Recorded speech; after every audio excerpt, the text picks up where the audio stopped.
dipimpin. Siap, dan mulai.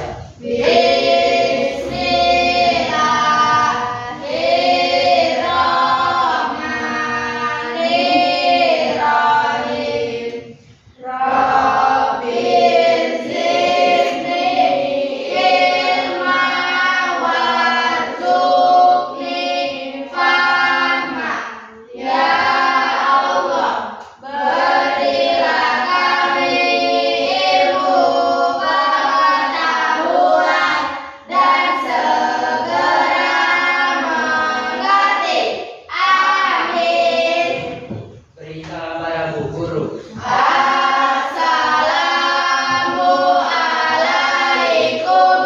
Waalaikumsalam warahmatullahi wabarakatuh. Pada lemes semuanya ya. Maklum kasihannya ya. Tapi kita harus tetap semangat. Dan kita absen dulu. Ada kawan yang tidak hadir? Siapa? Banyak ya? Ya mungkin karena sesuatu hal. Mudah-mudahan besok ketika pertemuan berikutnya bisa hadir. Sebelumnya kita pernah belajar apa? Materi sebelumnya masih ada yang ingat? Tentang Ibadah kita ya. Nah, sekarang kita masuk kepada pembelajaran yang baru, yaitu tentang koda dan kodar. Baik anak ibu, sebelumnya ibu akan tanya sama anak ibu, ada yang tahu apa arti koda dan kodar itu? Ada yang tahu? Menurut pemahaman kamu, koda dan kodar apa? Ada yang tahu?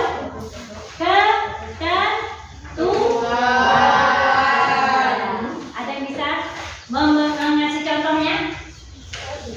Ada? Ya. Baik.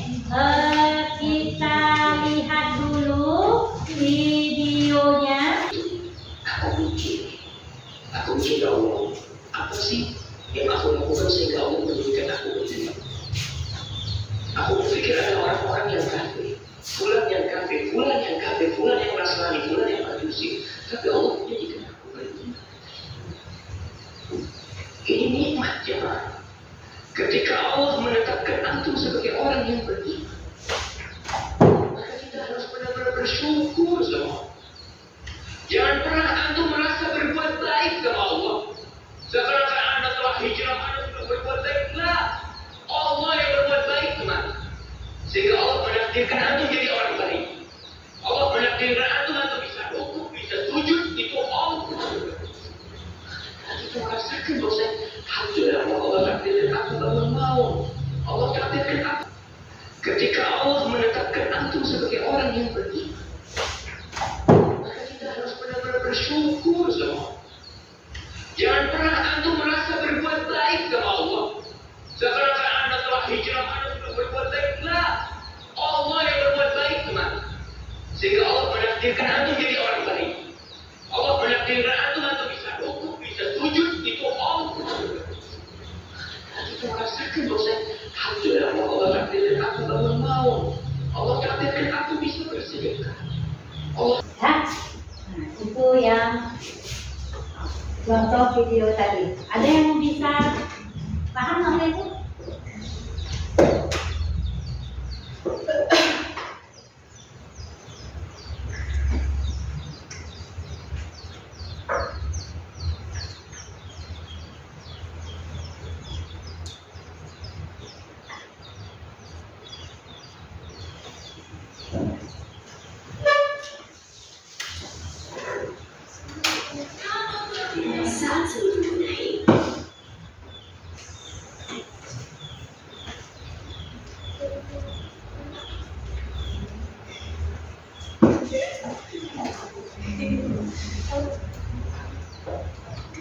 Kita sudah sama-sama melihat video, yaitu tentang iman kepada qadar dan qadar ya.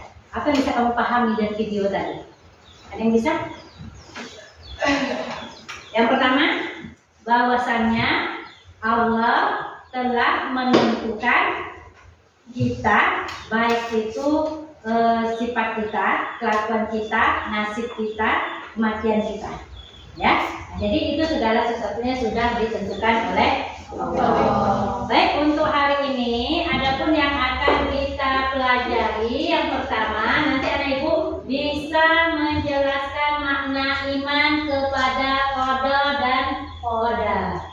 Kemudian nanti bisa menjelaskan apa hubungan antara qada dan qadar dengan ikhtiar dan doa.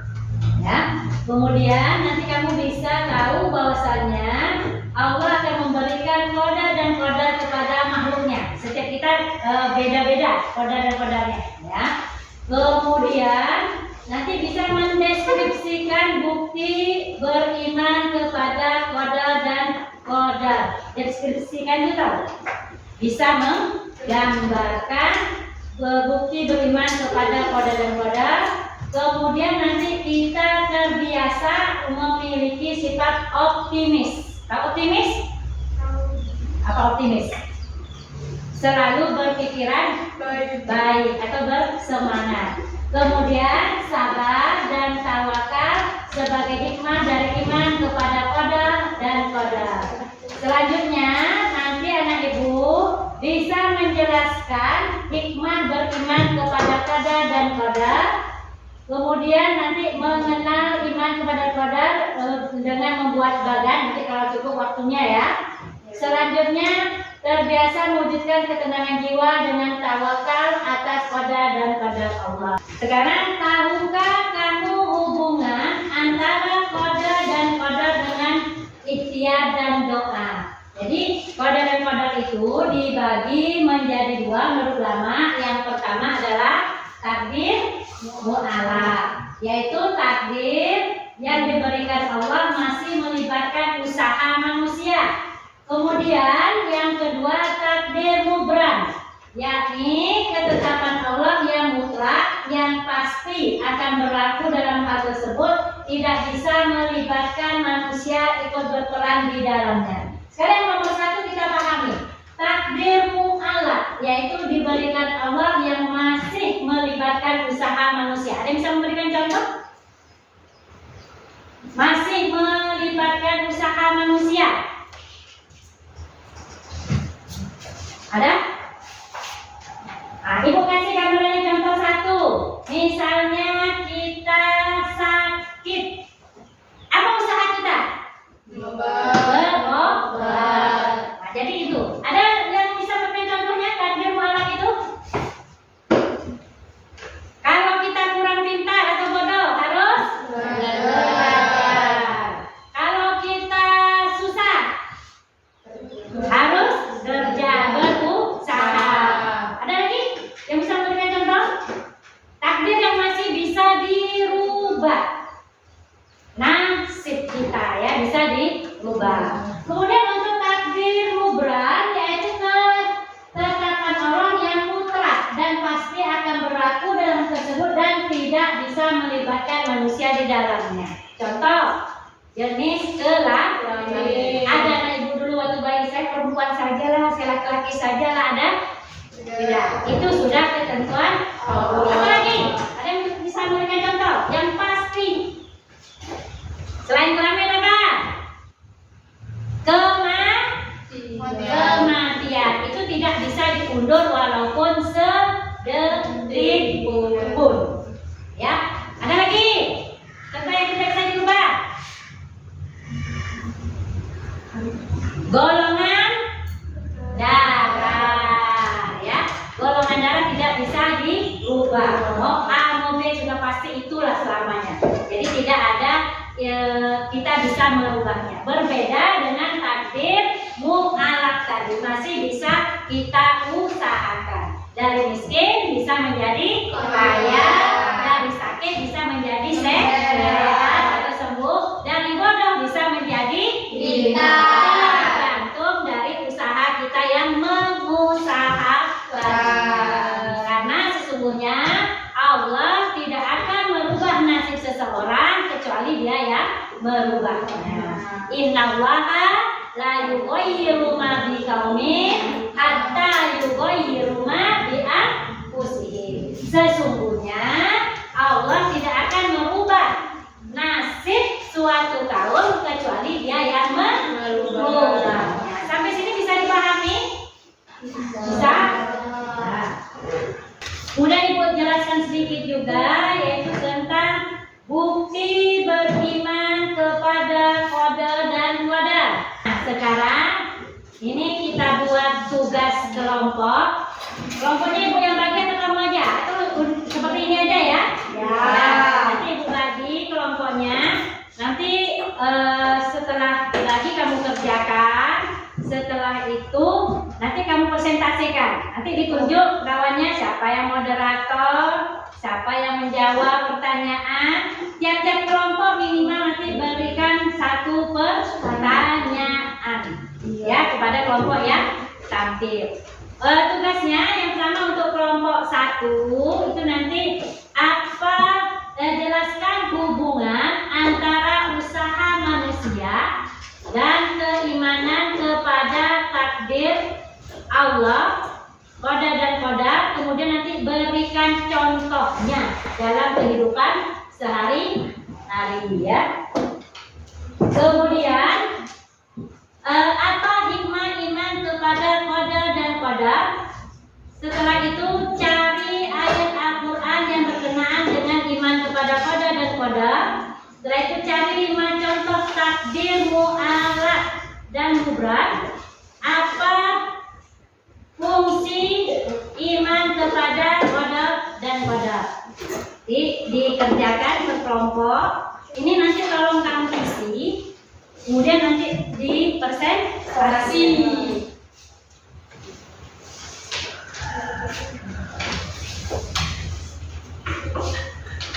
Ditunjuk siapa nanti yang moderatornya?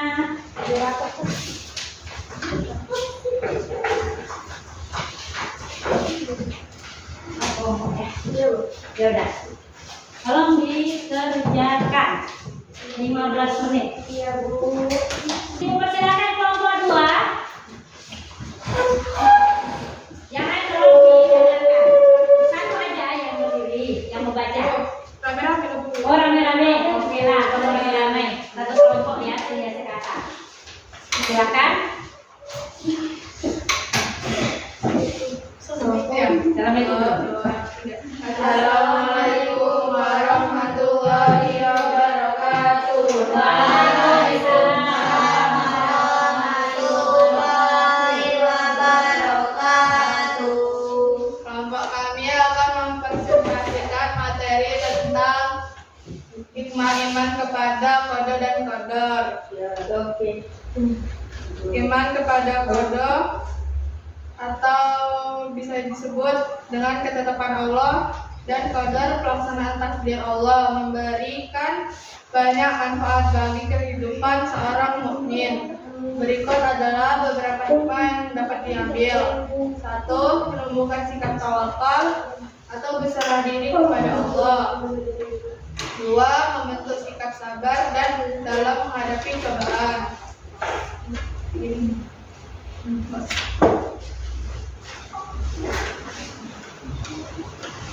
3. Menjauhkan diri dari sifat sombong. 4. Meningkatkan keikhlasan dalam beramal.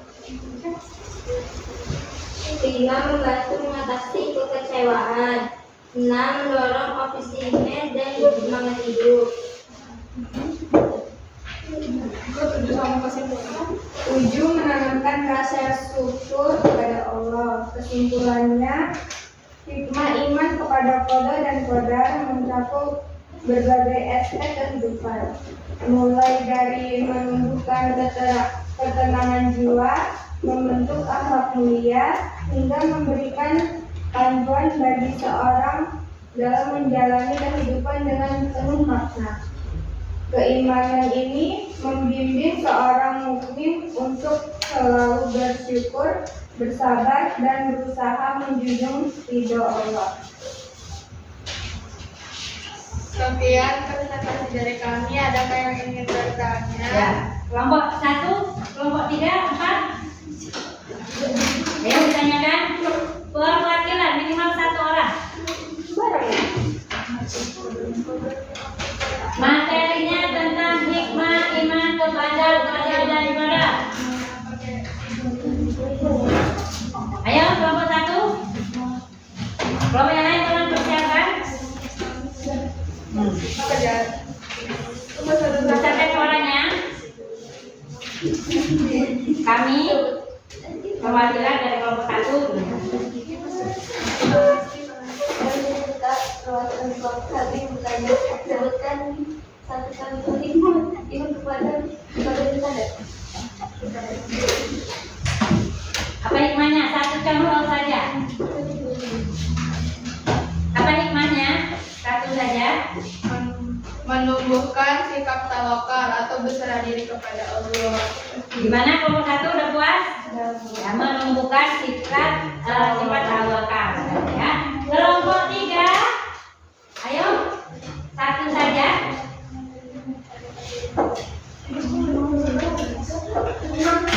Ayo, bantu ini. Nah, ayo perwakilan kelompok 2, ketiga. Dari kelompok 3 yang bertanya, ada berapa hikmah iman kepada keluarga dan ibadah? Nah, ada berapa hikmahnya? Di jawaban kami ada 7. Di antaranya, Di antaranya menumbuhkan sikap tawakal atau berserah diri dari Allah, membantu sikap sabar dalam menghadapi cobaan, menjauhkan diri dari sifat sombong, meningkatkan keikhlasan dalam beramal, membantu mengatasi kekecewaan, mendorong optimisme dan semangat hidup. Terakhir, menanamkan rasa syukur kepada Allah. warna kelompok 3. Ya. Kelompok 4 terakhir. Ayo apa pertanyaannya? Apa hikmah iman kepada keluarga dan pada? Materi dari kelompok 4. Apa kesimpulan dari hikmah iman kepada keluarga dan ibadah? Apa kesimpulannya?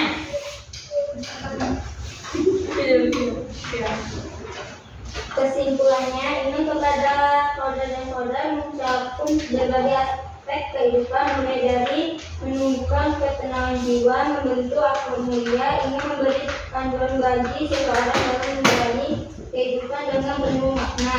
Keimanan ini membimbing seseorang untuk selalu bersyukur, bersabar, dan berusaha menuju ridho Allah. Ya. Betul kan? Apa? Puas kelompok 4? Ya. Ya. Terima kasih. Sekian. Sekian presentasi dari kami. Jika ada salah kata mohon dimaafkan. Kami ucapkan wassalamualaikum warahmatullahi wabarakatuh. Waalaikumsalam warahmatullahi wabarakatuh. Nampaknya lemes ya. Kita tegak dulu yuk. Kita sebut Marina menari di atas menari. Ayo tegak dulu. Masih ya? Ya. Tegak dulu semuanya. Biar semangat. Benar? Marina menari di atas menara. Marina menari di atas menara. Ya. Jadi kita simpulkan lagi tadi nih bahwasannya takdir itu dibagi menjadi 2. Takdir mu'alaf yang bisa kita rubah ya, dari sakit menjadi sehat. Kemudian takdir mutlak, takdir yang tidak bisa dirubah, seperti jenis kelamin tadi ya, warna kulit, kemudian siang dan malam. Untuk minggu depan ya, minggu depan nanti anak ibu tolong dikerjakan tugasnya, itu ada di buku paket, dikumpulkan minggu depan itu halaman 190 ya. Gimana? Terus ya. Online. Dari 190 sampai 192. 92. Yang bagian A, dalam bagian A nya saja yang ayo berlatih, yang objektifnya saja.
Siap berdoa mulai.